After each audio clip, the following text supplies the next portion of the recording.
Hey Jared, how are you? Hey, hey Dan, doing good. How are you? I'm good, man. I appreciate you joining. One of the reasons I wanted to talk to you was because uh, you are a Twitter ads guy and you've kind of grown your account and grown your business, which I'm just super curious about. So we can share it with other people. And, one of the concepts that I'm kind of harping on a lot these days is like this cross-pollination of industries and ideas that can apply to many industries. So like info strategy, or info product strategy could translate into like a local business strategy and vice versa. There's a lot of like uh, pros, pros and cons to both sides of the equation. So I'd love to dive in and kind of get your take on Twitter and kind of where it's headed and all of that. If we can, I'd love to kind of know a little bit more about your background and kind of how you got to where you were or where you are now. Yeah, for sure. So we can start there. My name is Jared. I go by at Self T Success on Twitter, and this is me. So I haven't been doxxed for very long. So this is my one of my first doxed events here on this podcast. So thanks for having me. But a little bit about me. I'm 24. I'm from the Midwest and in America. It's weird saying that, telling people I live in America, but I talk to so many people that aren't. I feel like I have to say it. But yeah, so I'm from the Midwest, 24, out of high school, didn't go to college, and was just gonna figure it out and kind of go from there on the entrepreneur path, and did about, everything you can think about to, just make a little extra money. I was walking dogs, doing whatever I could just to get some extra cash. And one of the things I picked up along the way was, like the reselling business, buying and flipping things, and did pretty good with that and was able to scale that up through Facebook, and scaled that business all organic, and was able to sell that business a couple of years ago at 21. And then after that, I had no job, no business at that point, spent 2 weeks doing nothing. I was like, man, life's got to be more than this. So I spent the next 9 months doing research, trying to figure out what the next thing was, looked into everything you could possibly think of, or at least that I could think of. And one day I woke up and I was like, man, all these people that I'm studying, like they all have one thing in common, and they all have a big brand. So I was like, why don't I just start building a brand and go from there? And that was, I don't know, a year and a half ago, something like that. And now I'm here. So that's a little bit of my background, I guess you could say. That's awesome. Uh, I One of the things that I'm trying to do right now is build a personal brand. So I'm kind of on that same mind that I have that same mindset as you. Um, why do you think personal brands are so important these days? I mean, I even think I saw that you were an anonymous account at one point, right? And then how long ago did you switch to an actual real human account? And why did you make that switch? Yeah, so personal brands are huge. There's, we could talk for probably 5 hours just on that alone, but the whole concept is like, you know, if you're gonna become a better you, or become an asset yourself, build that asset so you can help more people. And when you can help more people, obviously that comes with a lot more opportunities. So personal brands are huge. If you look at, I always like to kind of compare the music industry, not that I'm big in that or anything like that, but I feel like there's the visualization of that is kind of an easy crossover. But it's all about marketing and marketing a brand. It's not always the most talented people, that are number one on the charts or making the most money, but it's usually people with absolutely incredible marketing strategies. So the personal brand gives you that aspect. So that's a really cool feature, I guess, behind the personal brand. Um, and then, so I'll touch on that. Sorry, what was the second part of that? Um, just about personal brands and why are they so important? Because I saw that you went from an anonymous account to a real human account. Like, why did you make that switch? What was Yeah. the kind of turning point? Because you had a lot of followers back then too, right? Yeah, no, great question. I actually switched probably a couple weeks ago, 2, 3 weeks ago. Oh, I was a Hercules statue for a long time, and I built it that way. Originally, I built it because I'm from a small town, and like I was talking a lot about stocks and stuff, and I wanted to like walk in the grocery store without somebody like, coming and saying, "Hey, I saw blah blah blah." And so that's kind of how it started, was I just wanted to like, build on my own and kind of go from there. I wanted people to follow me not because of, they knew me locally, but it was like they liked the content I was putting out. Like they felt value from it. They followed me from that. So that's originally how it started. And as I've grown, the number one question I get on any kind of call, whether it's a sales call, call with a business partner, call with, just somebody just networking, whatever it is, the number one question I always continued to get was, why are you anonymous? And it was always that same feedback of, like I was surprised, like I'd get on a call like this and they'd see me and they're like, oh, I didn't think I was going to see you because you're anonymous. And it always seemed to be a talking point. And so I figured, if you listen to your audience, like you're going to get answers. And so that was the number one feedback I kept getting. So I decided to make the change. A lot of people, I know a lot of people who are successful being anonymous, but a lot of people too, like if you look at some of the people who are really crushing it, they credit a lot of that to being, you're building your personal brand. So it's really got to be about, you got to be the personal brand. So that's kind of why I made the switch, made it right around Christmas time. Figured the activity would probably be a little bit less there, and people traveling and stuff like that. So I made the change there during that time, and kind of the first of the year, I really really went for it. So um, that's the reasoning behind it. And have you noticed any positive or negative feedback from people since you've made the switch? Do people comment more or engage with you more because you're a real human, or have you noticed any trends that way at all? Yeah, the biggest change that I've noticed, I don't know if it directly correlates yet. I don't know if I have enough data to really be able to put that together. But Twitter pays people now for ad share revenue, kind of the same way people on YouTube get paid for views, or TikTok or Instagram, whatever. Um, Twitter started to pay people like a creator pool as well. And my payout went up 609% over the same period, um, from changing from a anonymous Hercules statue to, being a picture of myself. So that's been the most like, wow, that was, and that payout was like, it was a pretty good payout. I was like, wow, that's kind of fun if I can get paid this, every 2 weeks or whatever the payout is. And so that was the biggest change I've noticed. I'd say the other stuff, I wouldn't say I've necessarily noticed a huge difference quite yet, but it's only been a couple weeks. But yeah, the payout was 609% difference. So that was a pretty fun difference to notice. Yeah, I mean that's pretty drastic. 600% is a pretty drastic jump just by changing a profile picture. And that's based on how many views you're getting or engagement on your profile, right? So it must be an indicator that there's some level of increased engagement on your profile. Yep. And so it's going to, judge the impressions and engagement, stuff like that. But Twitter, they also judge like view time. Like their big metric that they really care about. You see like Elon or the CEO, Linda, they tweet about the different like user time and like the average time a user spends on the platform. And so that's why they're pushing long form tweets instead of threads. Threads were huge, 6 months to a year ago, and now they're kind of getting pushed out, and it's more the long form. And the reason for that is because people click the see more, and then they spend more time on that post.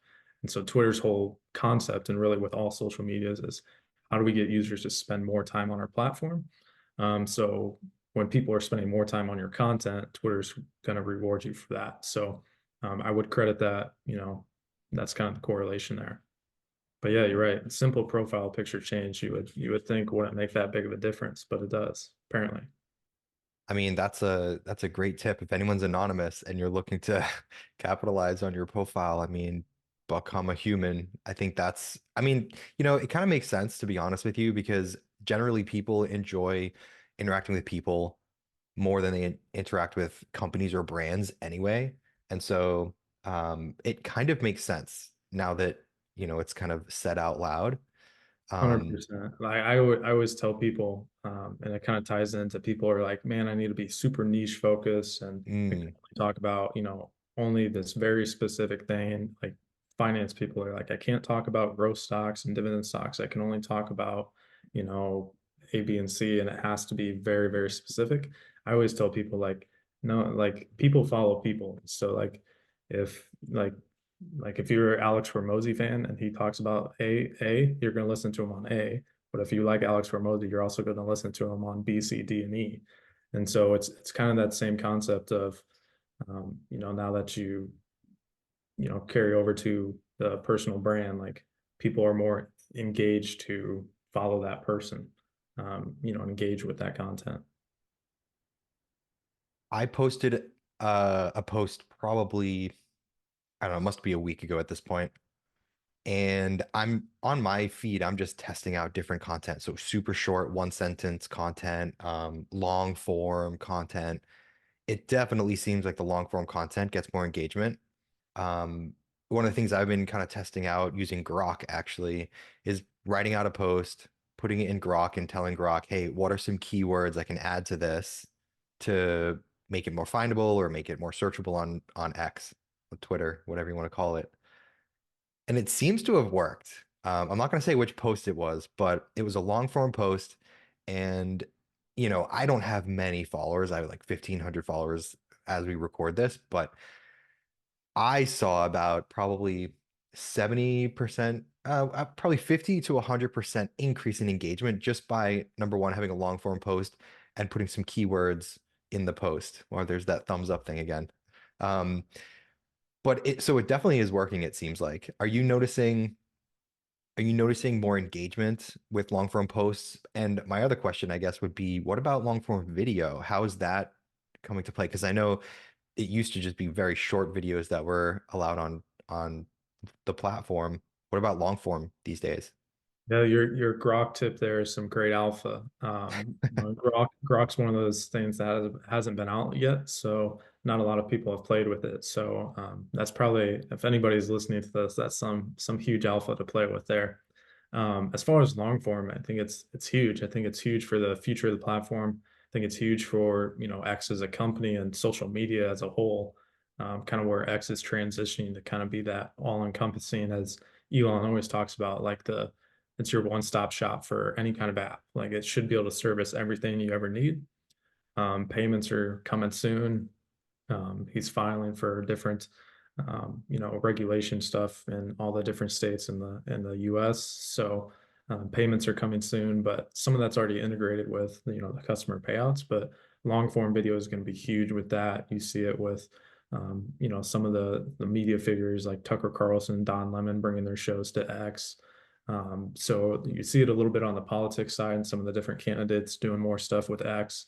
And then you also see it like a guy like Mr. Beast yesterday came out and dropped a entire length YouTube video on X Oh, to wow. test out different ad revenue and to see what it is. So um, that's definitely something to look out for. Definitely excited about that. So if you're building on X now, you're still early, and I would definitely recommend keep doing it because it's really going to be, you know, competing with all those other platforms as far as video. Obviously, you know, X is the leader in written content, but as far as video, you know, it's starting to get its foot in the door there. So it's pretty exciting. Yeah, that's awesome. One of the features I hope they come out with is just an easier way to search through people's media. So when you go to a profile or something, you know how on YouTube you can go to their videos and just scroll through past content. That's one feature on X that I am hoping will be improved in the future, just because, if someone has like Mr. Beast, for example, if he starts really pushing content on X, seeing content from a year ago is going to be almost impossible scrolling through his feed, trying to find it all and everything. Um, so that's one feature. But I do want to pivot a little bit to Twitter ads, because it's not a new feature, but it seems to be a um, increasingly improved feature on the platform. Twitter ads seems to be a huge opportunity. I'd love to get your thoughts on the platform, the ads, their effectiveness. What are your thoughts on it? Yeah, no, I love it. Twitter ads are great. It's kind of the core of my entire business. So, you know, I'm very biased because I think it's great because that's what I do. But definitely bullish on Twitter ads as where they're at. Um, I know, a lot of people that I talk to, that have background with Facebook ads. Everybody knows, like in the Ty Lopez era of, here in my garage, like that time of Facebook ads, like you could print money, like you were Jerome Powell, like it was incredible.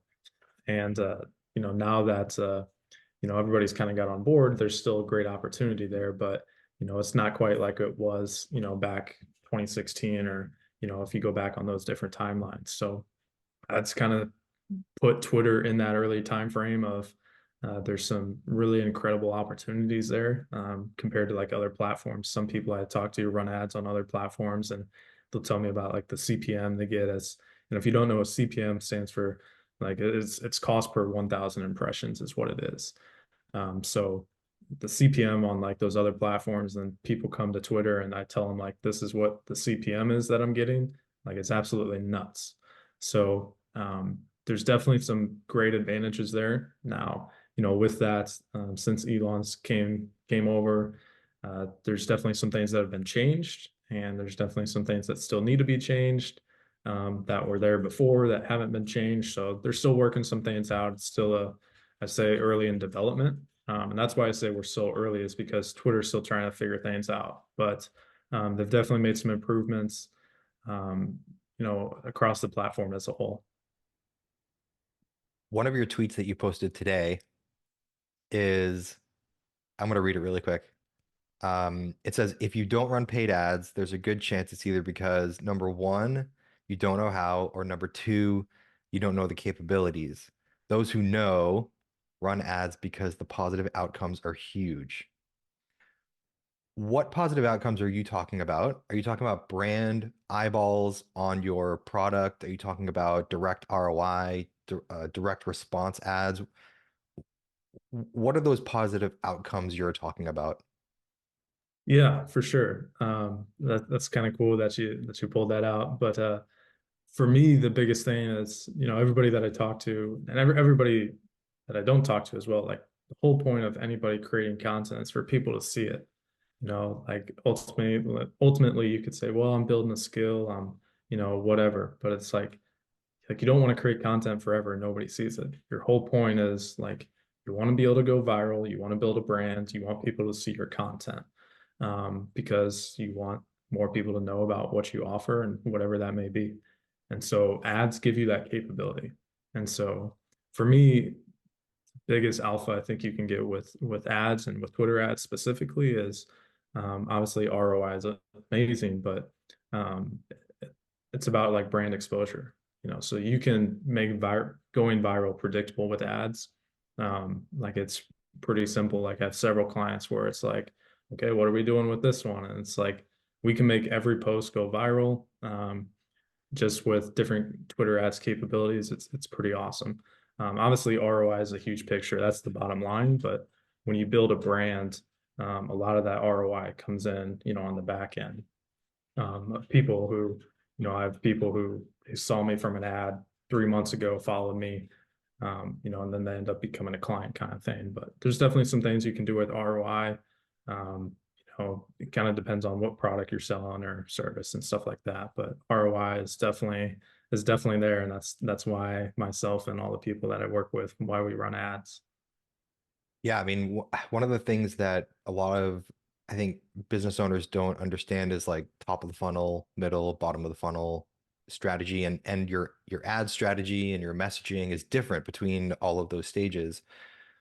It seems like you're talking a lot about top of the funnel awareness, driving traffic, eyeballs, really building that kind of brand exposure. Um, what what type of content goes viral on Twitter, or what gives you the best odds of going viral, either organic or through paid?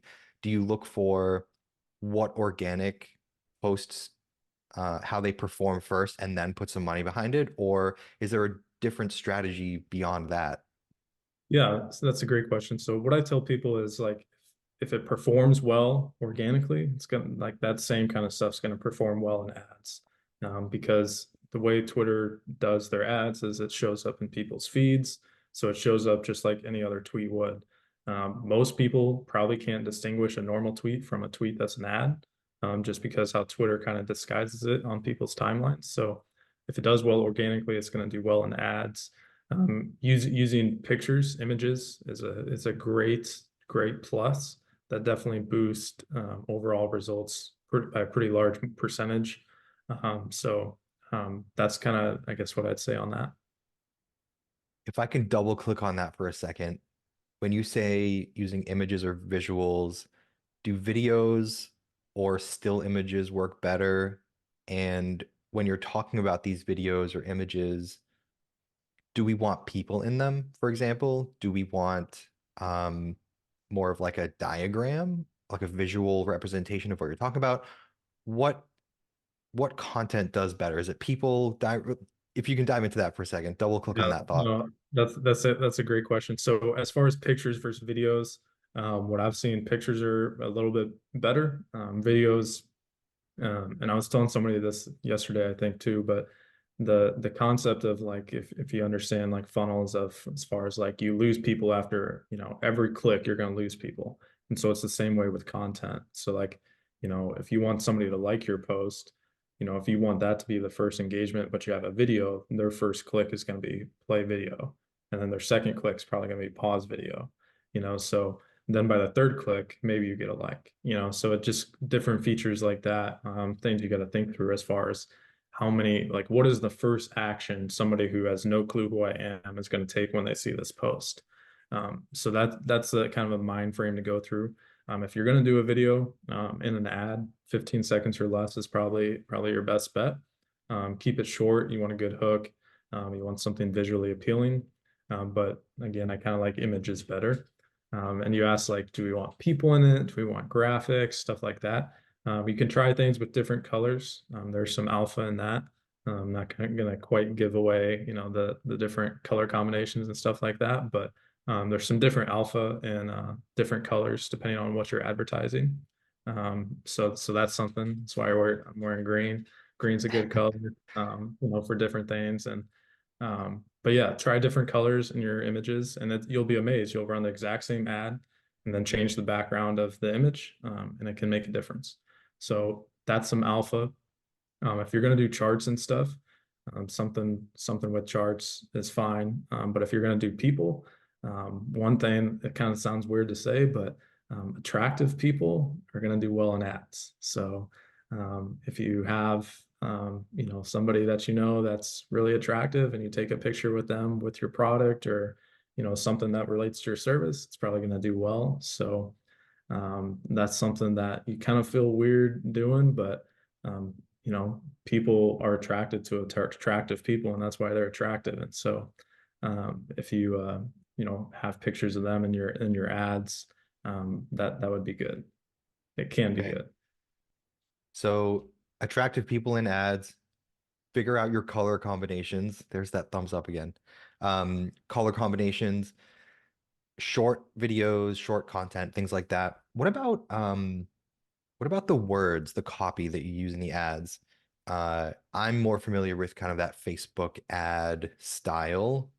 And to be honest with you, even on that platform, you really have to test long form, short form, medium, and if you want to go more of a direct response route or not.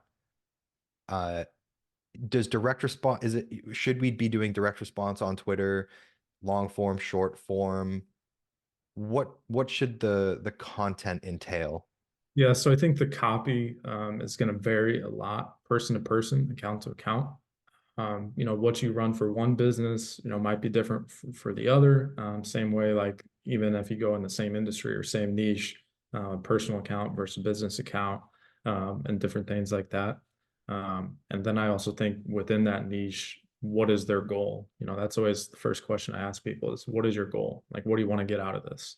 So some people care about, one thing, they just care about impressions. They just care about, going viral. And then other people care about like, okay, don't really care, like just make me money. So a lot of that, changes, how that looks. I mean, you can do either or. You just got to kind of test some different things out as far as with what's going to work for a specific page. And that's, it's kind of weird, but like follower count makes a big difference too. Sometimes with you can get away with something with this follower count, but if you get to this follower count, um, that doesn't work for them. So you got to do something else, and different things like that.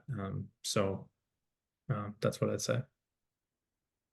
That's interesting. So you have to test is the bottom line. That there's no like one size fits all structure that we can kind of apply. Would you say that's kind of accurate? I'd say it kind of depends on, what it is that you're advertising for. Like once you start going, like you might find, okay, this works pretty well for this niche and this kind of, I guess, quote unquote, like when you ask somebody what is their goal, it works pretty good for them. So then when you start, with somebody else who's, similar in that, or, um, which I guess a lot of the people that are listening to this are probably looking into running them for themselves. But one thing that I think is beneficial is like if you just go on your page. Now, if you have Premium Plus, you don't get to see ads, so you might have to have a burner account or something so you can see ads. But if you go to your page and just scroll through and just look for ads on your home timeline, and see what people are doing. And a lot of times you're going to see ads that relate to you, because that's the whole point of advertising, is finding people that are your kind of audience. So you're probably going to see ads that relate to what you're doing. Then just kind of look at that. Is that a like when you look at that, you should be able to tell that's a good ad. And a simple way to tell is like, do you click on it? Like, are you intrigued? Like when you scroll through, or is that like something you'd be interested in? So then you can just kind of copy that, and see how it produces for you, and test different variations and stuff like that. Love that. Now, with your profile and your kind of strategy moving forward, what do you see as your growth strategy to build your account and your business? Because it seems a little bit different than what others are doing. You seem to be growing your audience, which opens up doors uh, to opportunities, whereas a lot of other people are creating a course, running ads to a course, and like doing that whole funnel thing. You seem to be taking a bit more of a longer term approach, which is really interesting to me. What's your growth strategy, high level? You don't have to go into the minutia because I know it's very detailed, but what's your kind of overall growth strategy? And I guess, what are you looking to accomplish? What's your goal? So growth strategy and goal. Yeah, absolutely. Love that. So as an entrepreneur, I've been, I think, like 3 years now full time as an entrepreneur. Like and then the 3 years before that, after high school, was doing about, everything I could possibly think of to try and make an extra $20, or whatever. Like I said, I was walking dogs. So, there's ups and downs as an entrepreneur. So it's kind of like, how can I make this sustainable? How can I build this and scale this to me in the most sustainable but also efficient way? I kind of like the idea of staying a one-man business. Obviously, you have help along the way, but so it's like, okay, so if I got 24 hours in a day, how can I be the most efficient as possible? So kind of looking at it from that lens of always just trying to increase efficiency. Um, so that's kind of the idea as far as growth strategy. For me, my plans going forward this year is kind of expand beyond Twitter. So you'll see me on TikTok, Instagram, YouTube, same username at Self T Success. I guess Facebook's in there too. So just kind of building the brand. And my overall philosophy is, if you build a brand, if you have an audience, you're always going to have opportunities to make money. You're always going to have opportunities that come your way because you have such a big audience. And you always have, it kind of sounds bad to say that about your audience, but like you always have people to sell to. Now it's pretty rare that you actually see me like directly promoting, or saying like, like I don't know if I've ever posted an affiliate link and said like, hey, buy this, course where I'm going to make a 50% commission and make 15 bucks. So to me, it's a long-term game of build that audience, and then opportunities will come. So one of the best ways, and I talk about this on different tweets and stuff. To me, the best ways to scale your business, especially as like a one person, business, building a content agency or whatever it is like find partnerships, outsource the stuff you want. You're not necessarily like employing people. You don't have to do that, but when you build an audience, like people will reply to your DMs. It's a pretty cool thing, and you build relationships, you get to know people, and then you can, like, the stuff that is very time consuming or you're not good at or you don't want to do, you can find people who have complementary services and partner with them. And then, for example, one of the guys I'm partnered with gets a ton of deal flow. Outreach, if you're just going to do standard outreach, client acquisition, there's a lot that goes into that. Sales funnels and stuff like that, outreach, time, all that kind of stuff. So for me, one of the best things is partnering with people, let them bring me deal flow and let them keep it cut. Find those people who have those services that offer similar products. So for me, I do Twitter ads. I help people with Twitter ads. So for me, people who, do content marketing, or like they just help people write content, ghostwriters, partnering with them and then having my packages uh, as an add-on for their clients. And then once I get that deal, then they just keep it cut. So things like that, I would definitely say are huge. So that's kind of my overall plan, as far as that goes, growth strategies and stuff like that. That's awesome. I think creating relationships is probably it seems to be like a fading interest with a lot of new business owners. They just want to like post on social media, drive people to a link, and magically you make money.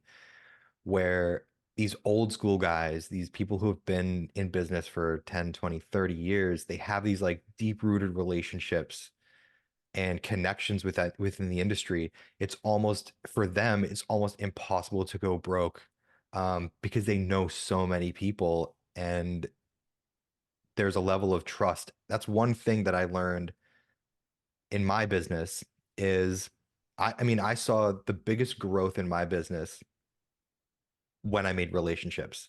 And I never advertised anything. I only did cold outreach. But as you come across people over time, this is something that's really important is over time, like nothing happens overnight. But over time, you meet people, create relationships, build trust. And then if they have connections, you've now connected with all of their connections because they can't wait to provide value to their connections also because it makes them look like a hero too. That's something that I learned, I think, by accident, but it's something that really stands out in my mind of how to grow. It's not just about cold outreach. It's not just about running ads. This damn thumbs up. It's not just about any of these actions that you take. It's also about building relationships. And then I think a strategy like beyond that is building your audience. So there's like layers to the cake that if you're missing layers, you're missing opportunity. Would you agree with that? Yeah, no, I think everything you said is pretty spot on. There's the old cliche or whatever you want to call it of like, if all the money was equally divided amongst everybody on Earth, like within 10 years, it would be back in the hands that it was originally. And a lot of that's about connections. One of the things you touched on there was like, just kind of once you know people, you know everybody. It's incredible how that, I don't know if I really understood that or how powerful connections were until here recently. But it's like once you kind of get your foot in certain doors and circles, it's like I really, like, if you could name almost like anybody, and I could like draw you out a string of like, I know this person who knows them or this person, and it's nuts, So definitely 100% agree with everything you said there. And truthfully, you can't really take that approach, the relationship building approach, if you're a fly-by-night company or in it for the short term. You kind of have to be dedicated to the long-term game because relationships aren't built in the short term. It takes time to build relationships. Just one quick example is I was working with a client for a year and it was just going so well that eventually he was comfortable enough to then share me with all the people he knows. Then my business just took off like a rocket ship. And those things don't come across, your table all the time. But when they do, you're rewarded for your efforts. You know, you're rewarded for the trust, you're rewarded for the good work and all of those things, which it just doesn't happen overnight. It's just not possible unless you have connections from years ago or something. That's something that a lot of these like newer guys don't seem to understand. They just want to, send 5,000 cold emails a day or automate all their outreach, which is good. Like it gets you started and it's important to do. Like outreach is important, but it's not the only thing that it's not gonna get you rich forever. Uh, that's something that I think is really important to kind of get out there. Like long-term relationships, really. Well, and with that, it's like the outreach and all that's great, but if you don't want to do that forever, like you kind Right. of got to find a client, like you mentioned, that's going to send you the referrals, and then you can just actually focus on the business and scaling because now you have more clients to fulfill for. One of the best things that I ever did in my, year and a half business so far was I paid a guy, I paid for a mentor, spent several $1,000s to learn from him, and he was kind of in some higher level circles. I guess I wouldn't say kind of, he was. He is, and I paid him, and he's like, hey, like what you do is actually pretty good, like let me introduce you to this guy. Introduced me to that guy became a client. And then things were really good with him, and then we were working together on some things, and he introduced me to a guy, and he became a client, and then that guy sent me more clients, and built a good relationship with him, and then that other guy sent me another guy and built a connection, and then that guy, we ended up becoming partners. And it's like there's so much, the whole family tree thing, I guess you could say, of your business, is really incredible, like what can happen just from like talking to one person and building a relationship. It's pretty cool. This is so refreshing to hear because, you know, a lot of people think that you're only going to really become a successful business person by having a great funnel and a course with high margins and all of that. But you really you can build a business an old school way without running ads, without doing any of these things.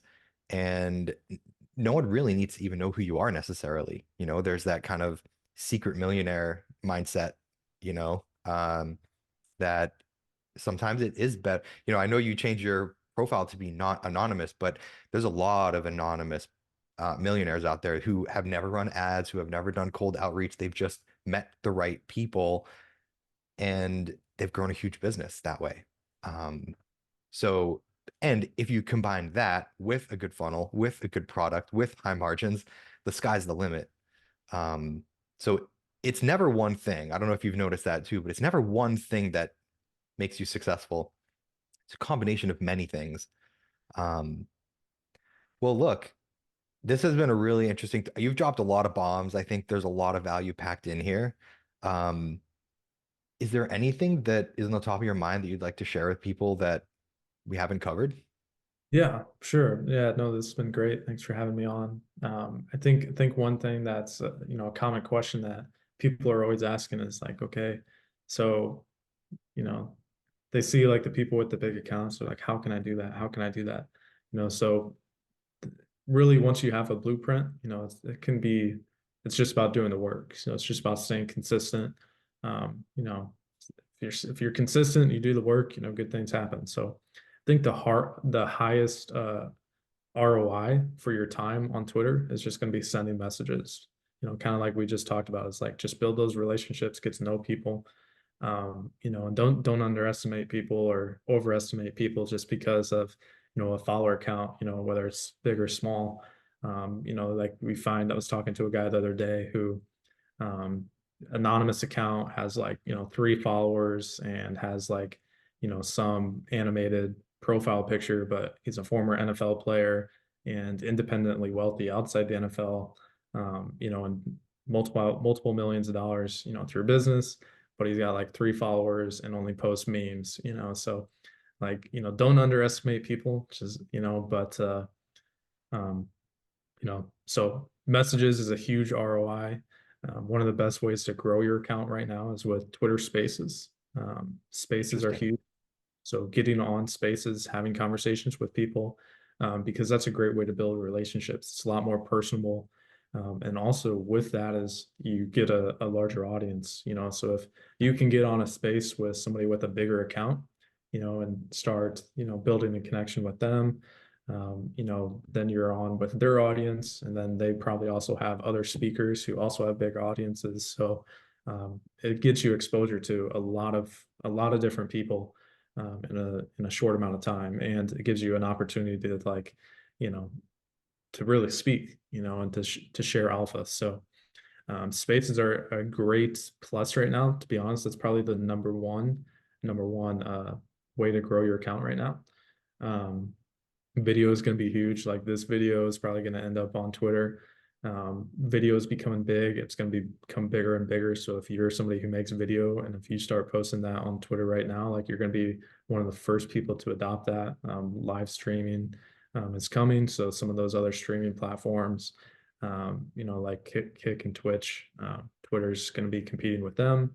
So that's really, really good stuff there. Obviously, commenting on other people's accounts, people with big accounts, commenting under their posts, engaging with their stuff. It's a really great way to do that, and also to build a relationship with that person. So, um, and just a quick algorithm tip here. Um, your content is more likely to show up on somebody's feed when you both engage with each other. So if if somebody sends you a message, or somebody follows you and then you send them a message back, or you go on their feed and like one of their posts, you've now both engaged with each other. And so now your content is more likely to show up on their feed.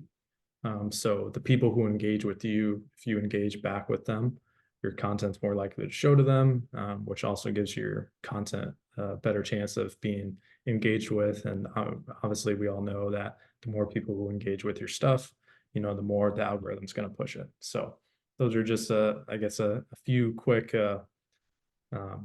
tips to help you scale your brand a little bit. That's awesome. Great tips. Great tips. I'll use those tips to be honest, because I'm trying to grow my account too. So that's awesome. Thanks for dropping that. Yep. Awesome. Well, I appreciate your time, man. Thanks for jumping on. Thanks for Yeah. dropping bombs for everybody. I think this is going to be super valuable for a lot of people, especially those who are trying to grow their account and just like kind of starting out in business and, just kind of reforming that mindset of, long-term thinking, relationships, things like that. I think is just super important. So I appreciate you sharing your knowledge and kind of how you've got to where you are so far. Thanks for jumping Yeah. on. Absolutely. Appreciate it. Thanks, Dan, for having me on. It was fun to chat, and we'll have to do a spaces sometime, and Definitely. Now I'm very intrigued. talk business. So for sure. Awesome. Thanks, everybody. Appreciate it. Thanks.